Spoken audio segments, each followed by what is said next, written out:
Estamos de regreso. Muchísimas gracias a todos ustedes por mantener la sintonía con el grupo de medios Telemicro. Y ahora les presentamos nuestra entrevista simultánea con el ministro del ITNE Ascensión, ministro de Obras Públicas. Y en esta entrevista especial por Telemicro Canal 5, Telemicro Internacional por Digital 15, Telecentro Canal 13 y por más de 120 emisoras por todo el país.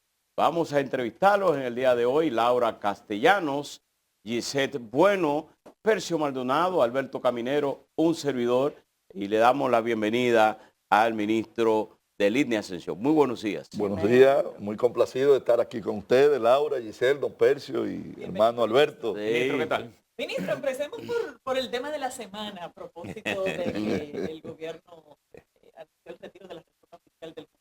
¿Cómo afecta eso la proyección de obras? Hacer los ajustes, Laura, porque el retiro de esta reforma fiscal o anteproyecto o proyecto de modificación fiscal, conocemos ya lo que ha sucedido y deberemos de hacer los ajustes y los reajustes de lugar a los fines de poder satisfacer o cumplir la programación que en materia de infraestructura ha desarrollado el Ministerio de Obras Públicas, sobre todo para el año 2025. ¿Pero de qué tamaño van a ser sus ajustes, ministro?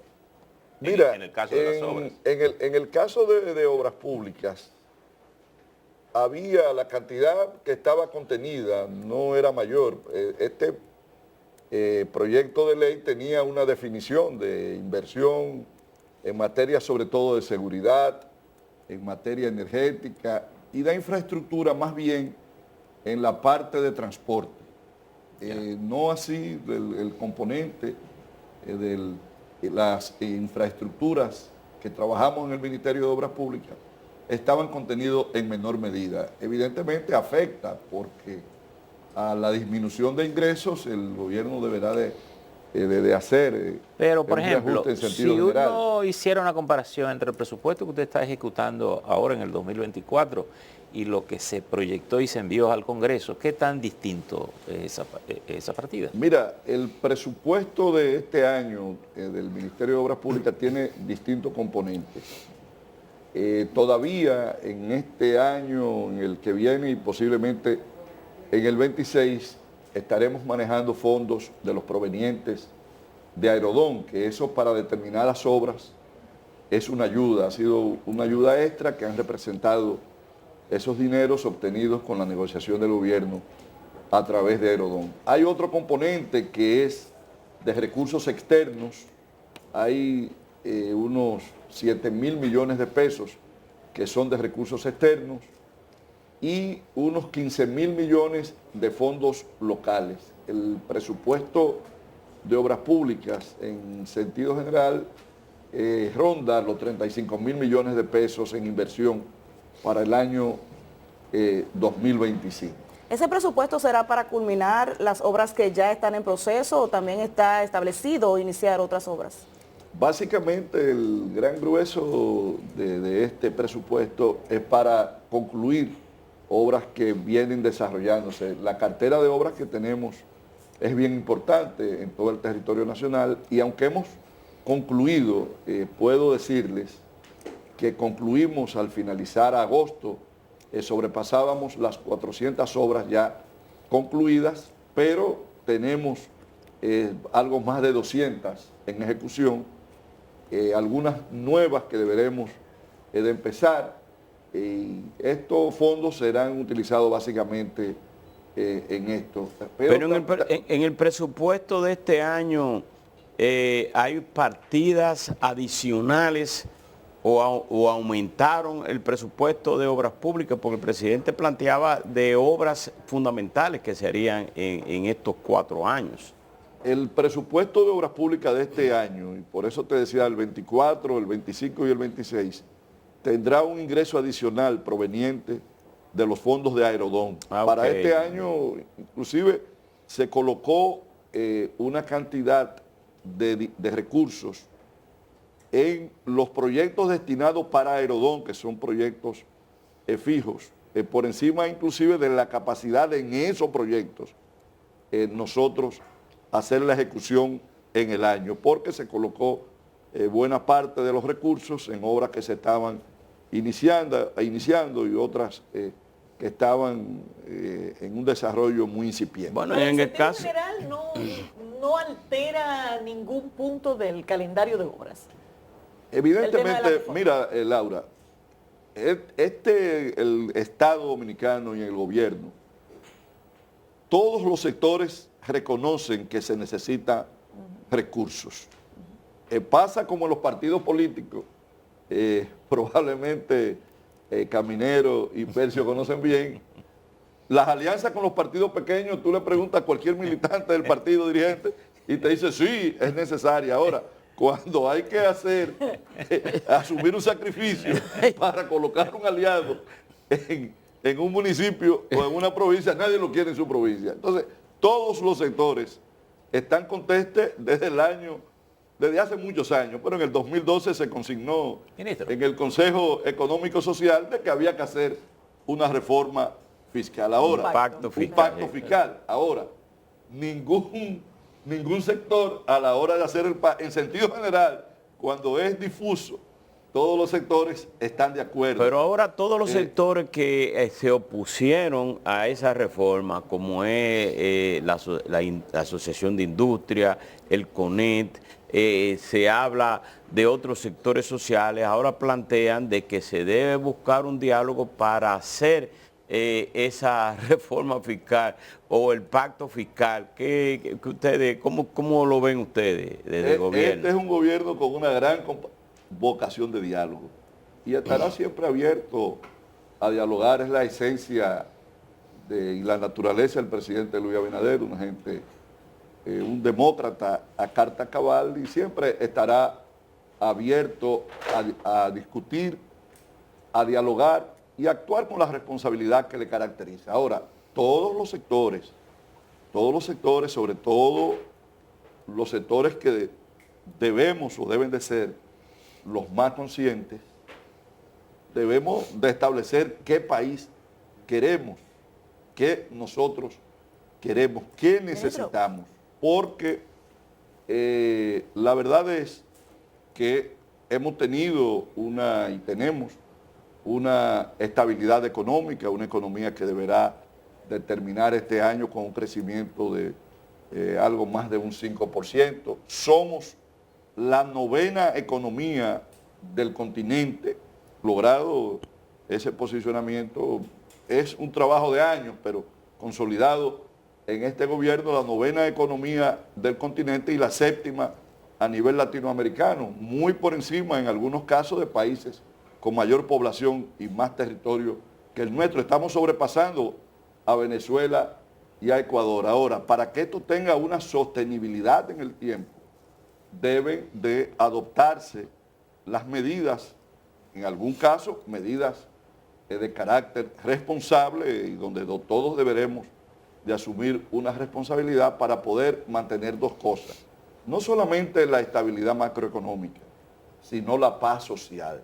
Aquí el país requiere que se siga haciendo una inversión en los sectores más desposeídos a los fines de ir aumentando los niveles de clase media de la República Dominicana, que en los últimos años ha habido en el país una real movilidad social. Pero esto, reitero, debemos también de mirar un poco hacia futuro, y ha sido más bien la mirada que de manera muy responsable ha querido hacer el presidente Luis Abinader. Decía ayer el presidente Luis Abinader en la semanal que no tiene pensado presentar un nuevo proyecto de reforma fiscal y que se harían los ajustes porque se entiende que efectivamente hay un déficit y que se requiere buscar esos recursos. Pero ¿en qué consistirían estos ajustes? Porque además de perseguir la evasión, habría que buscar otra manera de tener liquidez. ¿Podría ser contratos similares a Aerodón o algo así que podría ocurrir?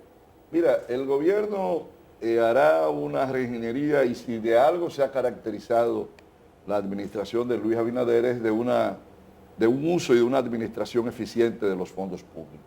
Eso ayuda. Ahora, nosotros, y por lo menos yo trato de ser sincero y honesto conmigo y con los demás, nosotros como país tenemos una presión fiscal baja con relación a economía de nuestro tamaño. Esa es una realidad. Laura, el país que menos impuestos paga es Haití. Entonces, eso te dice que no hay una correlación de pago de impuestos con niveles de desarrollo, porque también se ha demostrado, y Percio, la visión neoliberal fracasó en el mundo. Se ha demostrado de que cuando los estados tienen niveles de fortaleza, están en capacidad de poder ir en auxilio de los sectores más desfavorecidos, de que no puede estar todo a la ley del mercado. Ministro, pero vamos a ver lo siguiente. Esa presión tributaria es bajita cuando hacemos la media. Así que ahí metemos lo que no pagan y lo que pagan. Pero cuando usted se le aplica a lo que pagan, la carga es pesada. Porque el mismo gobierno dice, al promover la reforma, que el 52% del ITEVI se evade y que el 47% del ITEVI se evade. Pero quería unir esto con algo que usted ha dicho. Ha mencionado los fondos de Aerodón para las obras públicas. Y los fondos de Aerodón están muy claramente definidos, el gobierno lo ha definido. La Plaza de la Bandera, la Comagluta, el puente flotante, el puente de la Máximo Gómez, un amplio programa de asfaltado y por ahí se van los recursos. Si las obras no se detienen, ¿qué puede al final cambiar esta situación en el gobierno? Un ritmo en las obras, porque también ese es otro problema. Es posible que no se afecte, pero una obra que debió terminar en un año, a lo mejor se toma 2 o toma 3, lo que no deja de ser un problema, porque aquí de lo que se está hablando es de la capacidad de inversión pública que el gobierno tiene también.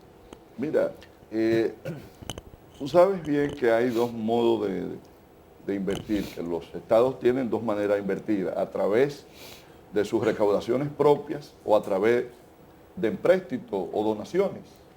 Son tres maneras. Las donaciones cada vez son menos porque inclusive en economía ya como la nuestra, Ya, por su ya tamaño, considera que a ti no hay que darte nada, ¿verdad?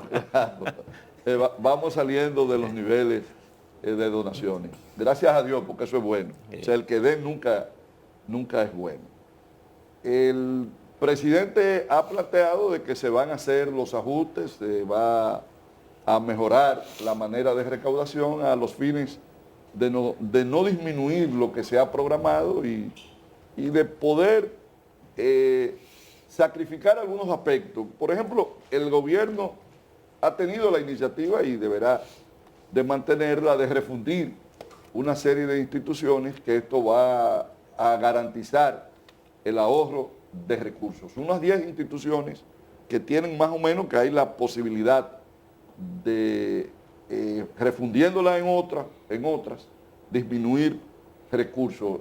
Pero no hay un problema ahí, ministro, porque refundir instituciones no necesariamente tiene que implicar que se gaste menos, sino usted obtener un resultado más positivo. Sobre todo si no hay un objetivo concreto de reducción de nómina pública. Exacto, pensemos en la educación. Tú dices, bueno, queremos recuperar, y el propio presidente ha hablado de la calidad educativa. Si usted quiere mayor calidad educativa, posiblemente hay que gastar más. Lo que usted tiene que garantizar una mejor gestión que pudiera darle tal vez la unificación de toda la estructura educativa, y no necesariamente significa un ahorro, sino una mejor inversión la que usted pero se envuelven las dos cosas. Se puede hacer, deberá lograr una mejor gestión. Sí, pero también se puede lograr. Lo que quiero decir que en el objetivo claro de un gobierno que quiera hacer eso, necesariamente no es ahorrar, sino buscar mejores resultados en ese sector. Evidentemente, el objeto siempre es conseguir mejores resultados. Claro. Pero detrás de este objeto fundamental o principal, también se puede conseguir y se consigue el otro de una manera quizás un poco más accesoria. Pero el presidente y el gobierno estamos comprometidos con lo que es la planificación que tenemos de darle respuesta. Reitero, en lo que tiene que ver con obras públicas, nosotros no resultamos tan afectados porque dentro del esquema no es, quiero ser honesto, reitero, o sea, cualquier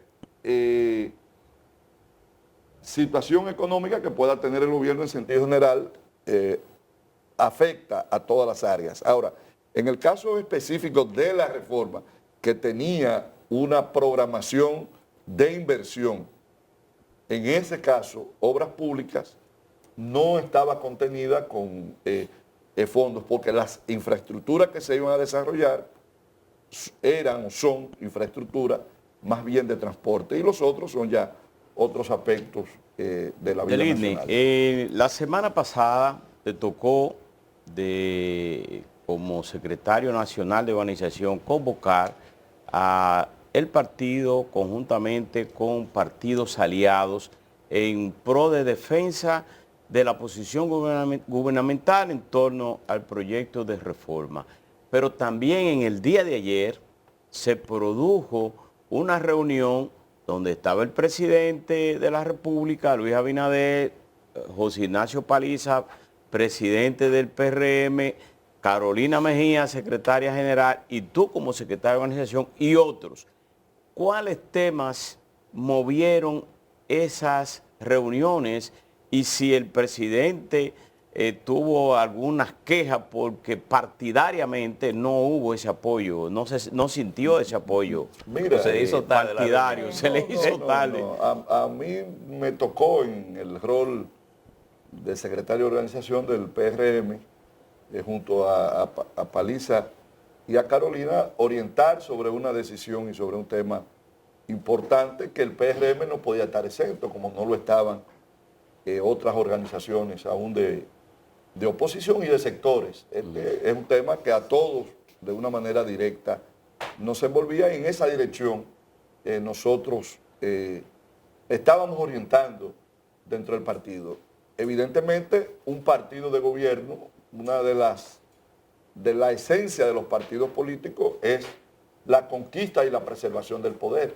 Entonces, es parte de la gobernabilidad el poder ante eventos como este, el poder tener una orientación a su dirigencia. Y ¿temieron desestabilización social en el país? No. Este país tiene la suficiente madurez y todos los sectores nacionales, y fíjate que las críticas muy válidas en un sistema democrático se hicieron por los canales correspondientes, gracias a Dios, y es de lo que evidencia la madurez que ha alcanzado la República Dominicana, de que aquí no se quemó una goma, aquí no hubo represión, y hubo un gobierno que entendió y escuchó. ¿Pero tenía el gobierno que se llegara a esta situación, ministro? ¿A que la gente saliera a las calles a manifestarse de manera violenta? Mira, la manifestación de la manera que se expresó, escuchó, hubo un clamor en el seno del gobierno y el gobierno correspondió, y ahí está el resultado. Y te evidencia dos cosas: la madurez de la gente, del pueblo. Fíjate que se usó, el Congreso fue un canal bien natural y expedito para distintos sectores ir a manifestar sus posiciones y sus opiniones, y distintos sectores de la vida nacional en un sentido y otro se manifestaron. Eso te dice a ti la consolidación democrática que ha alcanzado la República Dominicana, pero sobre todo también un gobierno que escucha y un gobierno que dialoga con todos los sectores nacionales. Y qué bueno que así sea, el que podamos en democracia, con los mecanismos que la democracia nos proporciona, poder dar respuesta a los problemas que nos afectan a todos, y que seamos, como lo somos hoy, un ejemplo en el continente. Ministro, usted ha mencionado varias veces la estabilidad que tiene el país, y realmente la tiene, se le reconoce fuera. Sin embargo, hay que reconocer también que esa construcción de estabilidad económica y política tiene en el fondo una larga tradición de negociaciones y diálogo entre los partidos políticos. Yo no sé si es que nos falta Agripino Núñez Collado para ser ese agente armador entre sectores sindicales, empresariales, los partidos políticos, pero aún en épocas mucho más ríspidas de la política, cuando los liderazgos eran tan apasionantes y tan influyentes, había ese diálogo permanente. ¿No siente usted que a la democracia dominicana tiene un déficit de esa capacidad de diálogo? Porque los políticos hablan mucho, pero dialogan poco.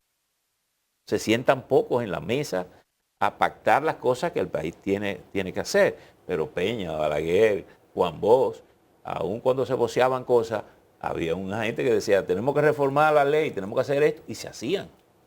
¿No nos está faltando eso? Mira, yo creo que hemos desarrollado esa capacidad de concertación y es uno de los elementos que como nación nos ha hecho resolver crisis que hemos tenido política, económica, laborales. Hemos tenido crisis profundas.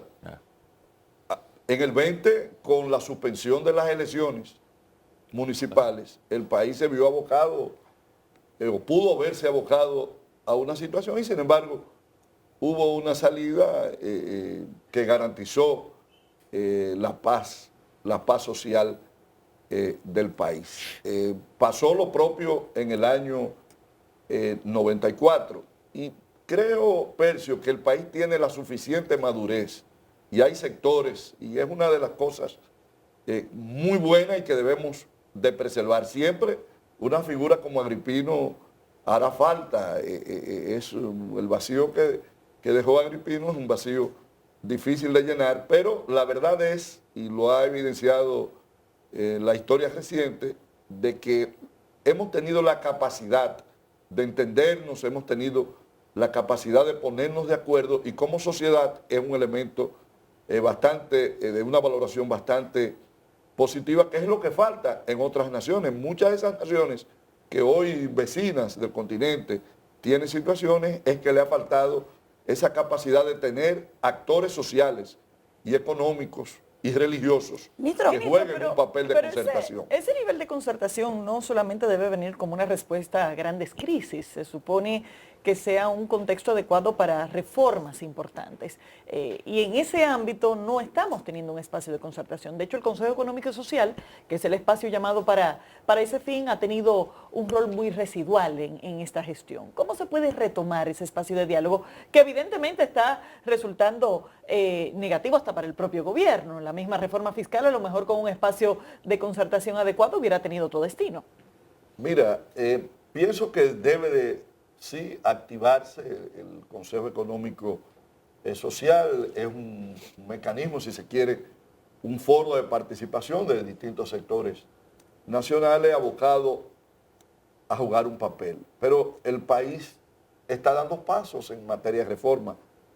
Acabamos ahora y va a promulgar próximamente el presidente una reforma constitucional que afianza la institucionalidad del país. Laura, quizás por el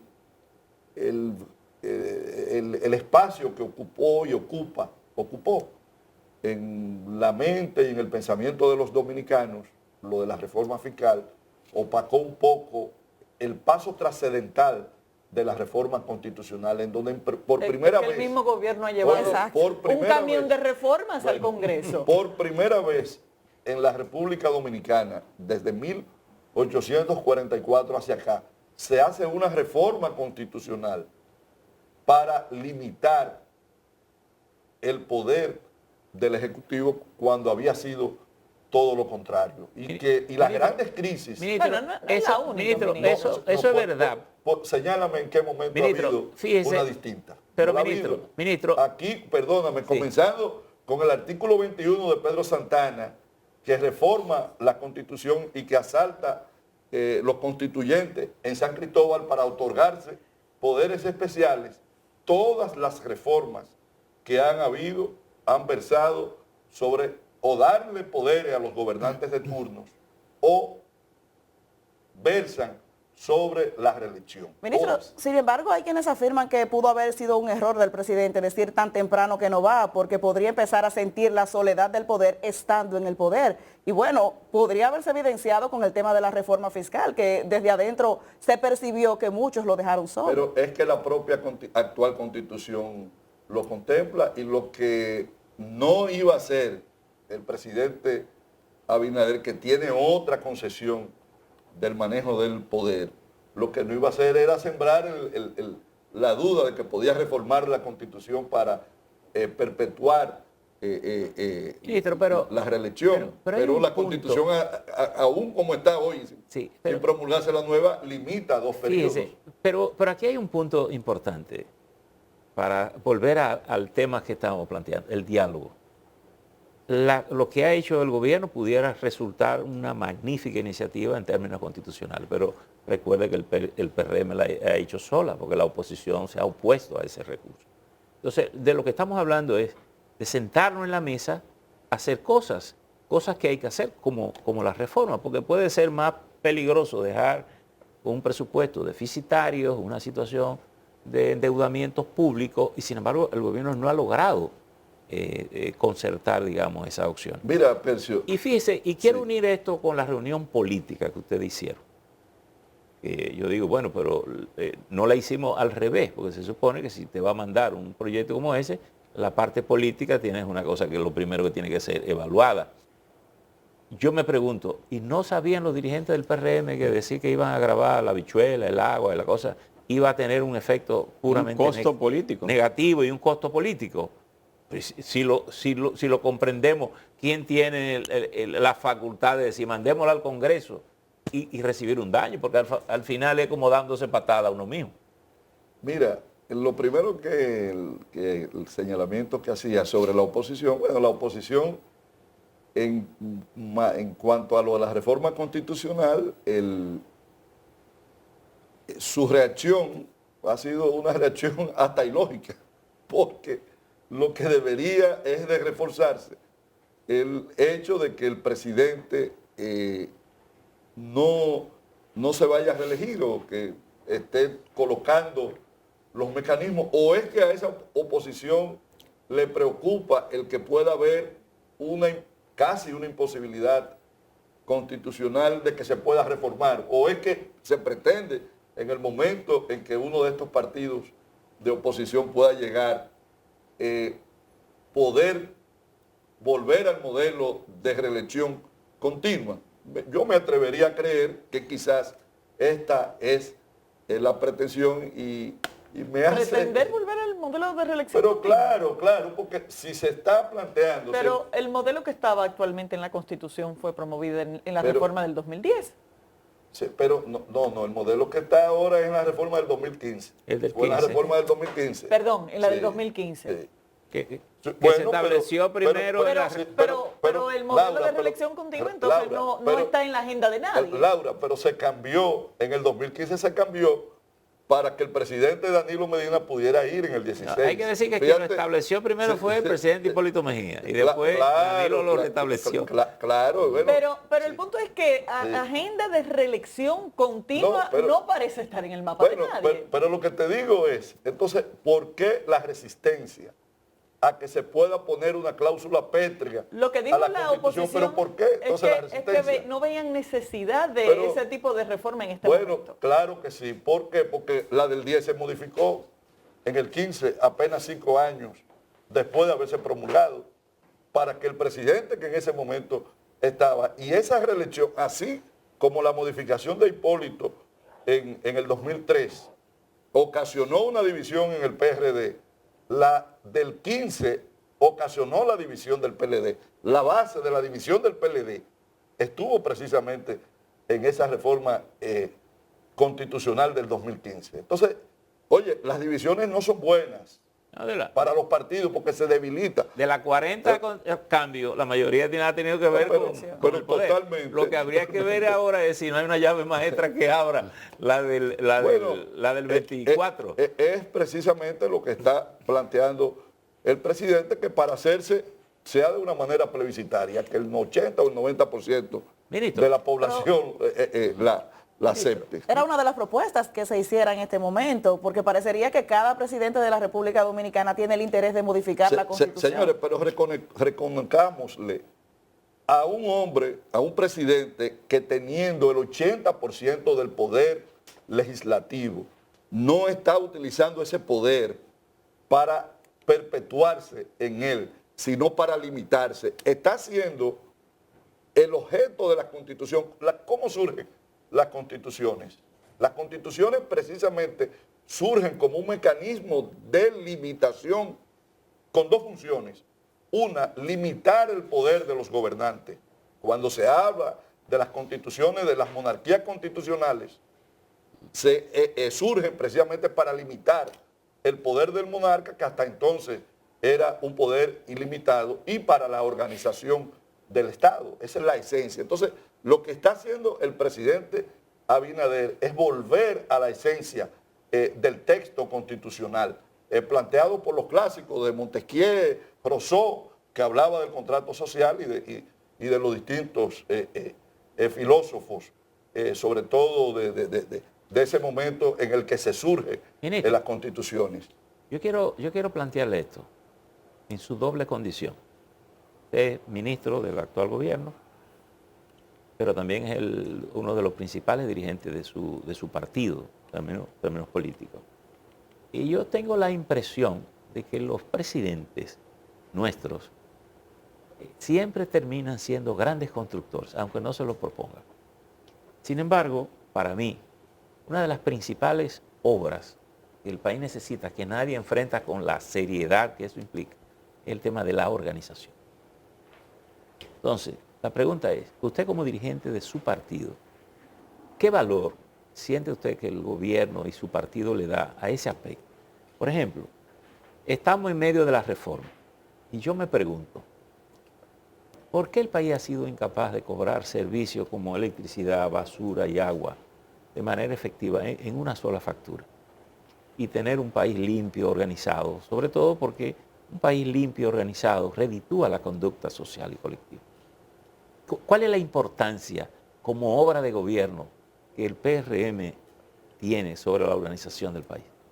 Mira, uno de los aspectos trascendentales de este gobierno, ya el segundo mandato del presidente Luis Abinader, es el afianzamiento de la institucionalidad en la República Dominicana. Y por eso ha querido poderlo consagrar en un texto constitucional para que permanezca más allá de la salida del poder del presidente Luis Abinader y del Partido Revolucionario Moderno en el momento en que lo haga. Aquí ha habido una recuperación de la institucionalidad, una institucionalidad que se había perdido. Yo hacía referencia hace un momento de que nosotros surgimos de unas elecciones en el año 2020 precedida por una crisis electoral que se dio, y hay muchísimos aspectos y signos evidentes de que la institucionalidad en la República Dominicana en muchos aspectos se había perdido y ha habido ese rescate. Como Estado y como gobierno estoy conteste contigo de que debemos trabajar en la organización y en muchísimos aspectos. Y justo parte de estas reformas, de las reformas, y lo digo reformas en plural porque son varias desde el aspecto laboral, aquí hay una ley que no hemos hablado mucho, que es una ley que limita y que le pone un tope al gasto. ¿Qué pasaba aquí en los periodos? Muchísimo. Oye, ¿qué pasaba? Ministro. Bueno, pero... Responsabilidad fiscal. Claro, la responsabilidad fiscal. ¿Qué pasaba aquí en los periodos electorales? Bueno, en los periodos electorales, que había un gasto desmedido para poder el partido de gobierno mantenerse en el poder. ¿Qué pasó en el año 2012?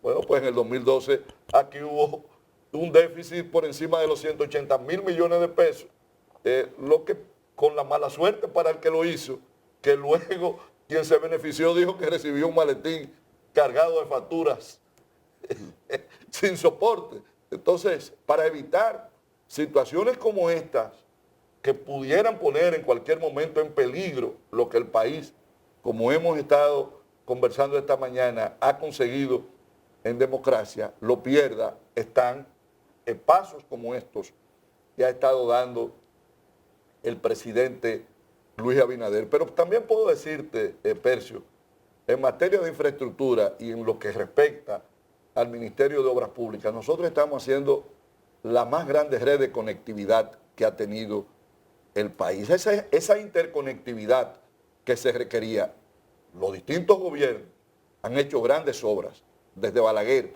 para no irnos más atrás. Pero faltaba una interconexión que nosotros estamos llevando a cabo, a veces con pequeños tramos, con obras puntuales, pero que tendrán una repercusión importantísima en la integración nuestra como nación desde el punto de vista comunicacional. Ministro, en yo materia quiero, política- Pues tú te vas a terminar los 22 kilómetros de, yo quiero de Punta retrotraer. Rusia, Villa Elisa. Yo ¿no? quiero,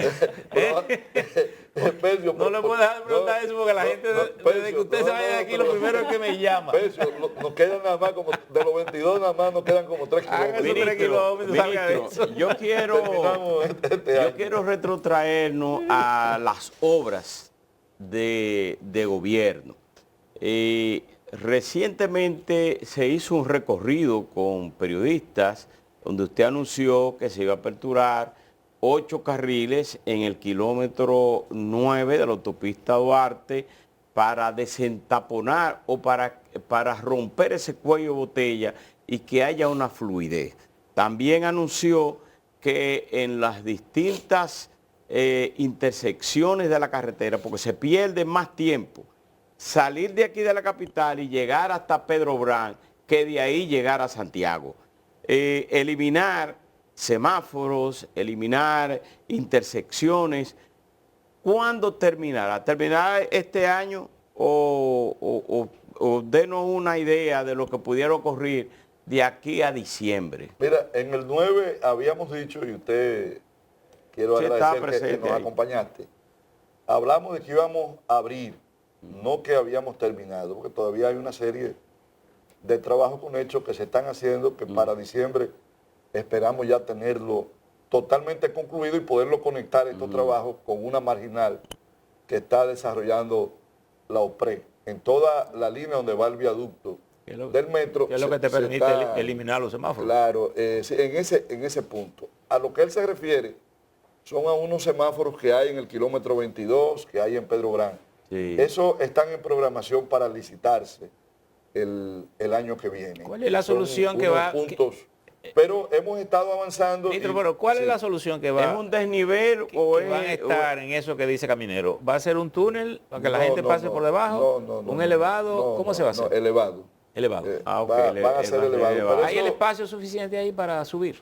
Sí, los hay. Los hay. Quizás pequeñas expropiaciones, pero usted pudo comprobar los retornos operacionales que en la Duarte estamos haciendo y la ampliación donde ya se ha logrado, sobre todo de La Vega hacia Santiago, que lo que se ha logrado es... Pero La estación de bastante peaje importante. de la autopista Duarte, que será movilizada, la de Pedro Brando un poco más adelante, ¿para cuándo estaría lista?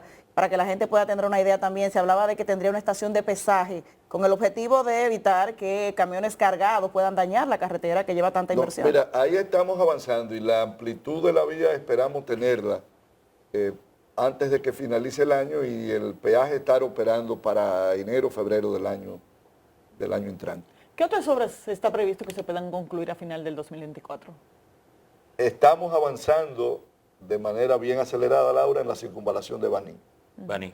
Baní, si no la tenemos 100%, ya podríamos tenerla en circulación para... Bueno, aquí diciembre. vemos algunas ¿Puedo? imágenes, ministro. Bueno, ¿dónde Esas tenemos? imágenes. Bueno, ahí Están en tenemos... pantalla. Sí. Usted la mira de frente. Sí.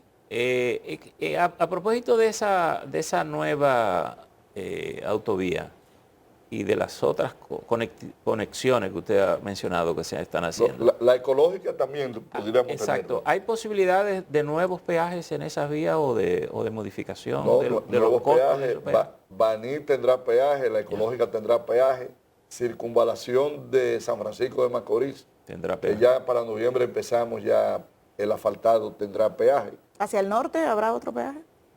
Además del de la autopista Duarte. No. ¿Para No se cuándo, contempla. ¿Para cuándo estaría San Francisco? Mira, San Francisco sin los distribuidores, nosotros pudiéramos tenerla para principio de año. Al principio Finales o del principio 2026. Del 2026. Y yo, 25. 25. Perdón, 25. Estamos. Ministro, y yo al igual que Percio siempre tengo la pregunta, pero de la carretera de Jarabacoa, que es una gran ampliación. No, pero hágase eco de lo que usted ha visto. Sí, claro, Y de lo que me decía en off. definitivamente. ¿Qué usted me decía en off? Bueno, le decía que el fin de semana estuve por allá y veo cómo se ha estado ampliando esa carretera. Va a ser algo extraordinario. ¿Para cuándo tendríamos lista esa carretera Federico Basilis? Bueno, es una carretera que deberá de llevarse todo el 2025 porque es comiéndonos esa loma que estamos En para ese, poder caso, hacer. en ese caso se va a hacer de ida y vuelta porque Cuatro carriles, había una Percio. solución que se planteaba que, Cuatro carriles. que se Cuatro subiera por carriles. una vía y se bajara por otra. Sí, no, pero... Va a ser por esa misma vía. Si encontramos una solución, se planteaba hasta una nueva ruta por Guayguí, pero esta es la más expedita. Y se están tomando las previsiones en la To- montaña de que to- no haya sí, desprendimientos. bueno, con se han lluvia. estado- Exacto. Ella es testigo presencial de lo que allí se está desarrollando. ¿Habría que compararle a algunas personas que residen en el entorno? ¿Para poder Sí, ampliar pero más abajo? sí, claro que sí. Sí, habrá que- Pero en el habrá. caso de la obra que es con los recursos de Aerodón, que se inició aquí en la 27 de febrero, Pintura, lo que es pintura y la bandera. pintura. Esa zona que es fundamental, porque se ha hablado, porque es una loquera lo que ocurre ahí. ¿Cuándo tendremos que pudiera la gente cruzar sin problema? Y el túnel que se va a hacer desde, en toda la Luperón. Hermano Alberto, Dios le tomó 6 días hacer el mundo. Las cosas tienen un tiempo. Pero la verdad es, y Percio Pero los recursos están ahí. conoce bastante bien. Sí, pero aunque tú lo tengas, aunque lo tengas ahí, no, esa camina muy buen ritmo. Esa ahora va a un ritmo extraordinario. Va a un ritmo extraordinario. Eso es para el 26, a Sí, mediados sí, del para 26. pero empezaremos a tener ya, por ejemplo, hoy nosotros hemos logrado la incorporación de nuevos accesos a las 6 de noviembre, Sí. De retorno. Ya se irán teniendo mejorías parciales, pero es una obra a concluirse en el 2026 porque es el tiempo Es compleja, que se Y el, toma. y el Palacio de Justicia de la provincia de Santo Domingo. Listo, ya lo tenemos. Estamos en detalle, ya inclusive hemos empezado la prerecepción. Este palacio que tiene, señores, son 50.000 metros cuadrados de construcción que allí hay, donde albergará en una ala al Poder Judicial, en otra al Ministerio Público, y en otra a la Defensoría Pública. La parte del Poder Judicial ya está totalmente concluida. La parte del Ministerio Público se están haciendo algunos detalles de terminación, igual que la Defensoría Pública. Esperamos para noviembre o diciembre tenerla concluida Sí. ya. No, es un, Ministro, O sea, una estamos ya pregunta. con detallitos. es un bellísimo edificio. Sí, Una muy pregunta. hermoso, Ahí lo muy único que hermoso. habría que hacer es después una higienización del entorno. Está contemplada. para, que en no una curte, segunda fase. para que no curte su elegancia. Así es. Una pregunta Así que es es. casi colectiva en el Gran Santo Domingo es el hecho de que Obras Públicas asfalta una vía y posteriormente viene la CAS a hacer trabajos en tuberías y rompe las calles. ¿Qué es lo que pasa? ¿No trabajan de manera mancomunada? ¿No se han hecho algunos acuerdos en este aspecto? Mira, hemos hecho acuerdos y hemos hablado, inclusive aprovecho aquí porque a veces nos dicen, pero que en tal punto se hizo un hoyo y el hoyo se hace porque ha habido una fuga de la casa. Por ejemplo, debajo del elevado de la autopista Duarte con Mano Guayabo, ahí hay una fuga que parece que la CAS no la ha podido todavía resolver y en varias ocasiones hemos asfaltado y se levanta. Mira, una de las inversiones y de las cosas que estaba programada con la reforma era precisamente una buena inversión en agua donde se iba a trabajar en corrección de fugas. Cerca del, algo más del 40%, cerca de un 30 y tanto por ciento del agua se pierde en fuga, un acueducto y tuberías viejas. Los gobiernos anteriores no habían hecho inversión. Hoy se está haciendo una muy buena inversión Con en el agua y con la energía. Hay una pérdida un trabajo extraordinario ha hecho Fellito Suberví, pero deberá de invertirse más en la sustitución de las tuberías existentes para evitar esas situaciones que tú dices. No, a veces no es un tema de coordinación, las averías surgen. Mire, Y tú no tienes la manera de a evitarla. propósito de esto del agua, el presidente ha hablado de una inversión para el desagüe de Santo Domingo. Por ejemplo, una de las avenidas que se acumula del drenaje, gran cantidad, es la avenida Luperón que mencionaba Caminero ahora. Eso es un río que habrá que resolverlo, tipo a lo mejor como lo que se hizo en la José Contreras, hacer esos túneles ahí. La misma vía del metro, es decir, sería meter desagüe y meter cables, porque parte del otro problema del país es todos esos cables tirados por todas partes, de electricidad, de telefónica y estas cosas. Es decir, ¿afectaría esto la reforma? ¿Impediría que se inicie ese proyecto? Mira, es de la programación que tiene el gobierno. Hay una mesa en la que está el ayuntamiento, la CAS, está Obras Públicas, está Indotel para el tema de y las EDES para el tema de las cablerías, para aprovechar en los túneles o en las intervenciones que se hagan, que todas las instituciones puedan utilizar parte de los trabajos que se hagan para el soterrado de cables o en el caso de tubería. La ciudad se ha dividido en varios polígonos y justo ese que tú haces mención de la Luperón es de los primeros que está programado iniciarse. Muy probablemente para el año entrante se le dé inicio a través de la CAS, que es quien liderará ese proyecto, se le dé una respuesta a todo el polígono que va desde la Luperón hasta la Núñez de Cáceres, interconectándolo con un túnel que existe y que va desde donde está Medio Ambiente y Turismo hacia el mar.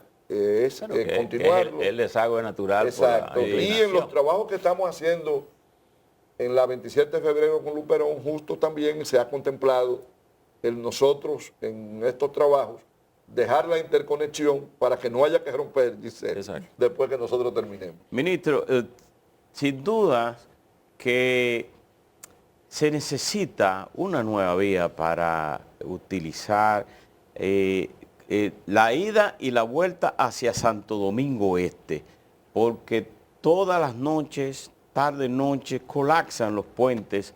Se hablaba de la necesidad de construir uno nuevo.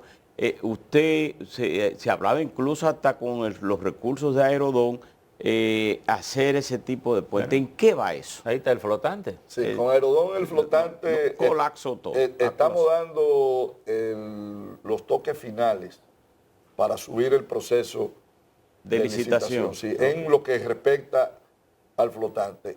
Y estamos trabajando en estudios de prediseño y de factibilidad de uno nuevo que sería por la Manuela 10. Para que ustedes tengan una idea.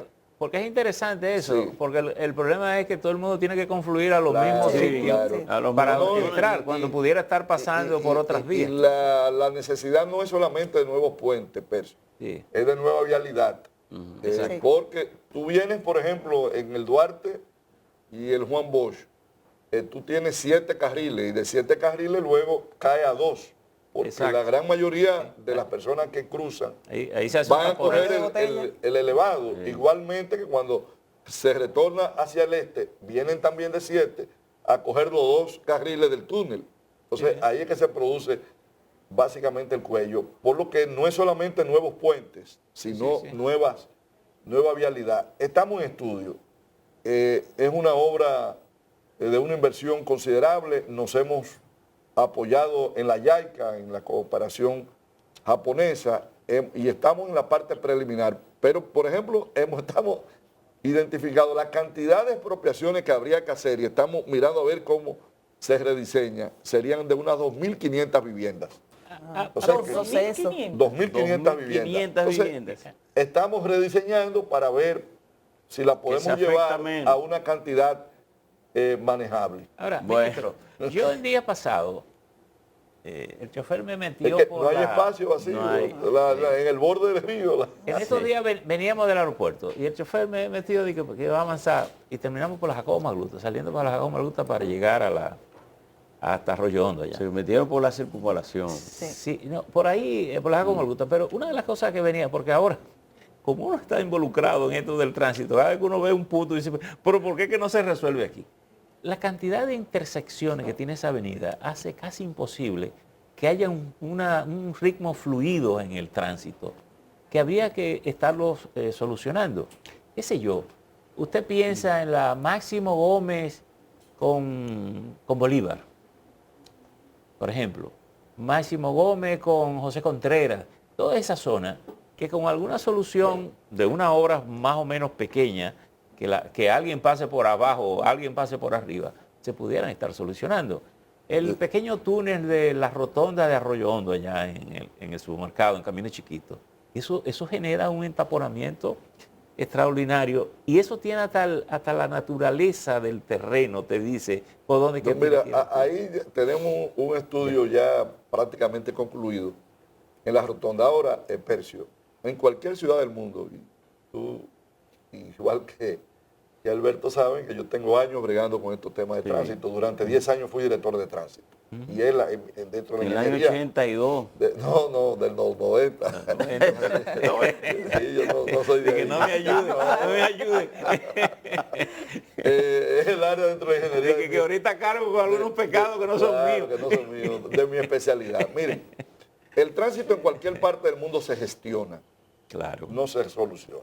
Hay una gestión. claro. Por eso, y la solución del tránsito tiene que ser no a través necesariamente de vialidad, sino debe de haber organización, y ahí tiene muchísima razón lo que tú hablabas, un parqueo indebido donde no debe estacionarse, te ocupa espacio de la vía, pero sobre todo, Percio, transporte colectivo.